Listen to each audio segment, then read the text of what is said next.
అన్న అఖండ 2 తాండవ సినిమా చూడడం జరిగింది. సినిమా చాలా బాగుందన్న. సినిమా నిజంగా బాలకృష్ణ గారు బోయపాటి శ్రీని గారు కాంబోలో వచ్చినటువంటి 4వ సినిమా ఒక బ్లాక్ బాస్టర్ కింద తెలిసింది. నిజంగా ఈ సినిమాలో మనం చూసుకుంటే ప్రతి సీను, ప్రతి షాటు, ప్రతి ఎలివేషన్ ఎక్స్ట్రాడినరీగా చూపించాడు బోయపాటి.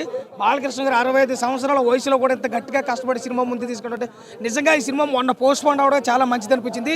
ఈ రోజు మన ముందుకైతే ఒక సగర్వంగా ముందుకు రావడం జరిగింది కాబట్టి సినిమా ఒక మంచి సక్సెస్ అయితే అయిందని చెప్పి మనం అనుకోవచ్చు. ఇంకా ఆది పినిశెట్టి గారి క్యారెక్టర్ ఎంతవరకు న్యాయం చేయాలో అంతవరకు చేశాడు. మన సంయుక్త మేనన్ గారు జాజిగా సాంగ్ అయితే ఇంకా చాలా గట్టిగా ఇచ్చింది. ఏదేమైనా సినిమాలో ప్లస్ పాయింట్ ఏదైనా ఉందంటే ఇంటర్వెల్ సీన్ ఏకదమ్ సీన్ అనమాట. క్లైమాక్స్ అంగారాచు ఈ 2 సీన్ కోసం ఒక 2000 ఖర్చు పెట్టాను. బోర్ కొట్టేది కాదు, స్టోరీని తీసుకెళ్తున్నాడు కాబట్టి మనకి బాలకృష్ణ ఎప్పుడు వస్తాడు వెయిట్ చేసిన తరుణంలో వచ్చాడు. అప్పుడు అనిపించింది ఎవడో బాలేనాపేది అన్నట్టుగా పర్ఫార్మెన్స్. ఆ ఇంటర్వెల్ సీన్ నిజంగా నాకు తెలిసి థియేటర్లన్నీ శివాలయాలు అయితే చూసిన ఆడియన్స్ భక్తులు అవుతారు. ఆ రేంజ్లో ఇచ్చాడు.